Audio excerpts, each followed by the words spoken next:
तो दोस्तों जैसा कि आप लोगों को पता है कि हम लोग डीसी मशीन में ऑब्जेक्टिव क्वेश्चंस कर रहे थे, जो कि आपके बहुत सारे कॉम्पिटिटिव एग्जाम्स में आए हुए क्वेश्चंस हैं, जैसे कि UP PCL JE, SSC JE, RRB JE और जो अदर एक जेई टेक्निकल एग्जाम्स हैं उनमें ये क्वेश्चंस आए हुए हैं। तो दोस्तों अभी तक हमने जो है 5 क्लासेस बिल्कुल कंप्लीट कर ली हैं ऑब्जेक्टिव क्वेश्चन की। ये हमारी 6 क्लास है। तो आइए दोस्तों हम लोग क्वेश्चंस को स्टार्ट करते हैं। दोस्तों यहाँ पे हमारा पहला क्वेश्चन है, the commutator of a DC generator act as. दोस्तों जो डीसी जनरेटर का जो कम्यूटेटर होता है वो किसकी तरह एक तरीके से वर्क करता है। तो दोस्तों ये वर्क करता है as a rectifier, but in case of DC motor it work as a inverter. Inverter कहने का मतलब क्या हुआ कि यह जो है वो डीसी से एसी को कन्वर्ट करता है, डीसी को एसी में कन्वर्ट करता है। The commutator of a DC generator act as rectifier, यानी कि इसको ये हम कह सकते हैं कि ये जो है एसी को डीसी में चेंज करता है। The commutator of a DC motor act as a inverter, ये इन्वर्टर की तरह वर्क हमारा मोटर में करेगा, और मोटर में क्या करेगा कि यह जो है वो डीसी को एसी में चेंज करेगा, एसी में कन्वर्ट करेगा। In a DC machine commutator performs which of the following function. DC machine में कम्यूटेटर का क्या फंक्शन होता है। तो दोस्तों डीसी मशीन में ये हमारा एसी को डीसी में और डीसी को एसी में कन्वर्ट करता है commutator. In a DC machine commutator perform both conversion of AC into DC and vice versa. तो जनरेटर में ये रेक्टिफायर की तरह वर्क करता है जो कि एसी को डीसी में कन्वर्ट करता है, but in case of motor it work as a inverter. और इन्वर्टर कहने का मतलब यही हो गया कि यह डीसी को एसी में कन्वर्ट करता है। Faraday's law of electromagnetic induction are related to. तो दोस्तों यो फैराडे का जो इलेक्ट्रोमैग्नेटिक इंडक्शन का जो लॉ है वो किससे रिलेट करता है। तो दोस्तों ये रिलेट करता है the EMF of a DC generator, the EMF of a generator. Faraday's law of electromagnetic induction are related to the EMF of a generator. Faraday ने दोस्तों 2 लॉ दिए थे। फैराडेज फर्स्ट लॉ है, whenever there is a relative motion between magnet and conducting loop and EMF induced in the coil। तो दोस्तों इन्होंने अपने इनका जो फर्स्ट लॉ था उसमें इन्होंने बताया था कि जब आप रिलेटिव मोशन कराते हैं मैग्नेट और कंडक्टिंग लूप के बीच में, तो जो हमारा कंडक्टर है उसमें हमारा EMF इंड्यूस हो जाता है। सेकेंड लॉ इन्होंने दिया था, the induced EMF is directly proportional to the rate of change of magnetic flux. तो जो हमारा इंड्यूस्ड ईएमएफ होगा वो हमारा डायरेक्टली प्रोपोर्शनल होगा the rate of change of the magnetic flux. तो यहाँ पे आप देख रहे हैं E is equal to minus N d phi by d t. तो ये जो d phi by d t है यही है हमारा the rate of change of magnetic flux. तो जितना ज़्यादा rate of change of magnetic flux होगा हमारा ईएमएफ जो है वो उतना ही ज़्यादा होगा। अब यहाँ पर जो दोस्तों जो आप माइनस देख रहे हैं, ये माइनस क्या शो कर रहा है, minus show that Lenz law.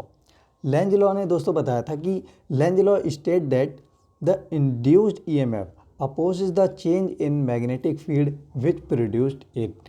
तो इन्होंने यही बताया था कि ये जो हमारा ईएमएफ इंड्यूस होता है ये उसी का विरोध करता है जहाँ से ये उत्पन्न हुआ था।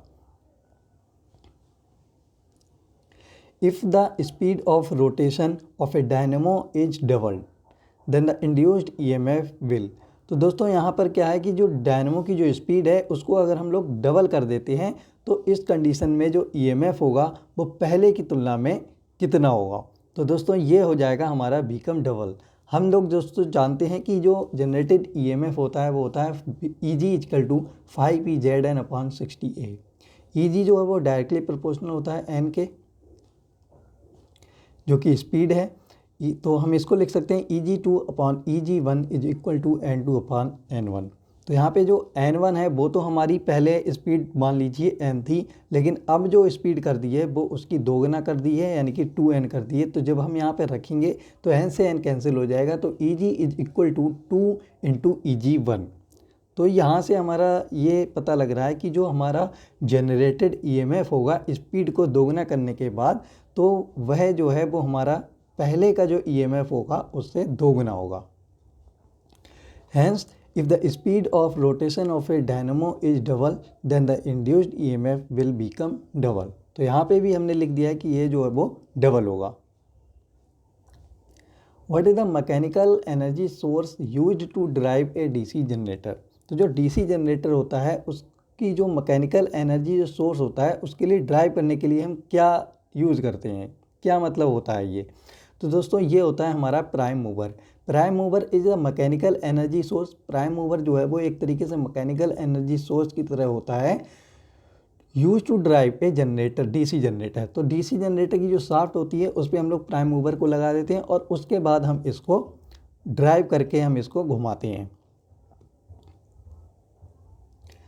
The binding of Interpol's is connected with the armature. तो जो डीसी मशीन में जो हमारे इंटरपोल होते हैं उनकी जो बाइंडिंग है उसको हम आर्मेचर के साथ कनेक्ट तो करते ही हैं, लेकिन उसे हम किस तरह से कनेक्ट करते हैं. तो दोस्तों इसे हम करते हैं आर्मेचर के सीरीज में कनेक्ट. इंटरपोल दोस्तों क्या है, कुछ इसके महत्वपूर्ण पॉइंट देख लेते हैं.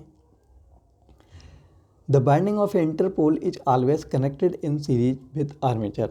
जो इंटरपोल वाइंडिंग है उसकी जो इंटरपोल है उसकी जो इंटरपोल वाइंडिंग है उसको हम हमेशा आर्मेचर के सीरीज में लगाते हैं. Interpole winding is use to neutralize the armature reaction. और इंटर वाइंडिंग का जो फंक्शन होता है वो दोस्तों यही होता है कि जो हमारा आर्मेचर रिएक्शन का जो इफेक्ट आया है उसको न्यूट्रलाइज करने के लिए. In a DC machine how are the commutating pole winding connected. तो डीसी मशीन में जो कम्यूटेटिंग पोल वाइंडिंग होती है उसे हम कनेक्ट करते हैं. तो दोस्तों यहाँ पे मैं आप लोगों को बताऊँ कि जो कम्यूटेटिंग पोल वाइंडिंग है इसी को हम बोलते हैं interpole winding. Commutating pole winding is also known as interpole winding. तो अगर आपसे कहा जाए कि कम्यूटेटिंग पोल वाइंडिंग या फिर इंटरपोल वाइंडिंग तो ये दोनों ही सेम है. It is connected in series with the armature winding. और यह जो है वो आर्मेचर के सीरीज में कनेक्ट की जाती है. It is use to reduce the armature effect in the interpol region. तो इंटरपोल रीजन में जो हमारा आर्मेचर रिएक्शन का जो इफेक्ट आता है उसको रिड्यूस करने के लिए हम इंटरपोल वाइंडिंग का यूज़ करते हैं.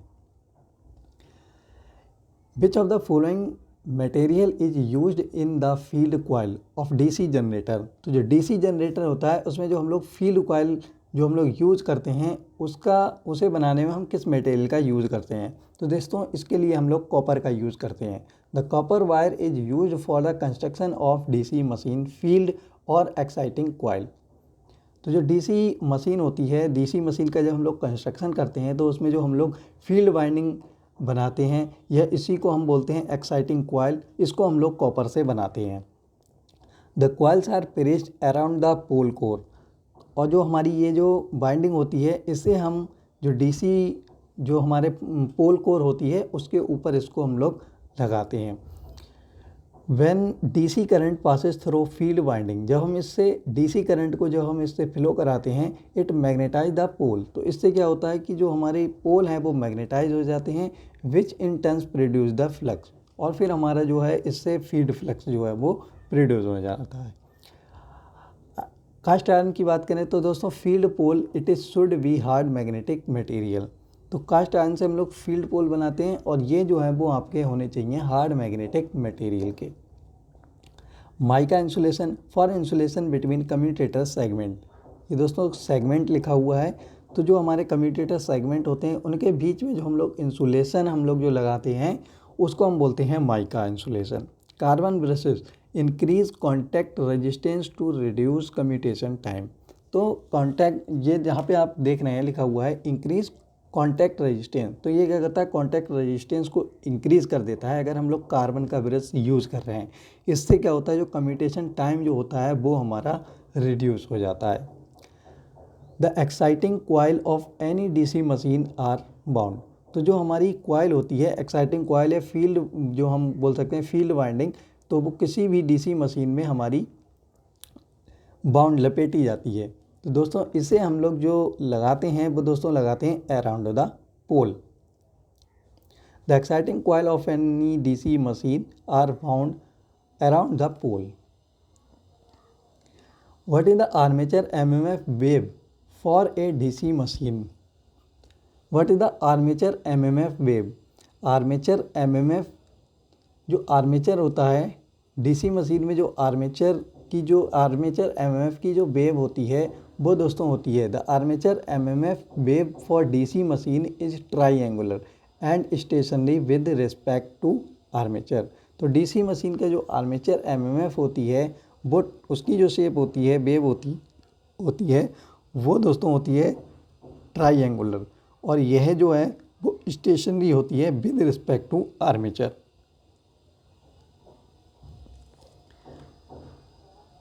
Which of the following quantity maintains the same direction whether a DC machine run as a generator or as a motor? तो इनमें से ऐसी कौन सी क्वांटिटी है जो कि जिसकी डायरेक्शन सेम रहती है अगर हम बात करें डीसी मशीन में एक जनरेटर की तरह जो है रन कर रहा है या फिर एक डीसी मोटर की तरह रन कर रहा है। तो दोस्तों इसमें जो इंड्यूस्ड ईएमएफ होता है उसकी डायरेक्शन जो है वो सेम रहती है, चाहे हम एक डीसी मोटर की तरह इसको यूज़ करें, एक डीसी मशीन को, या एक डीसी जनरेटर की तरह। Induced EMF is a quantity maintain the same direction whether a DC machine run as a generator और एज ए मोटर। तो आप लोग दोस्तों जानते हैं कि जो जनरेटेड ईएमएफ होता है ये हमारा होता है 5PZN/60A। ए यहाँ पर है number of parallel path.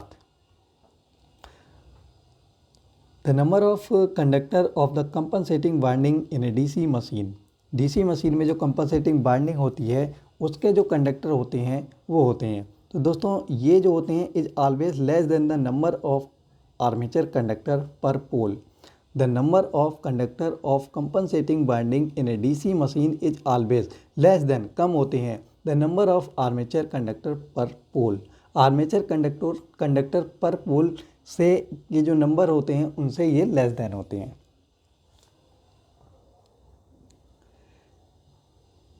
Magnitude of EMF induced in a circuit is directly proportional to. तो दोस्तों जो ईएमएफ होता है वो हमारा डायरेक्टली प्रोपोर्शनल होता है हमारा rate of change of flux. ये हमारा फैराडे ने अपने सेकंड लॉ में बताया था। The magnitude of EMF induced in a circuit is directly proportional to the rate of change of flux.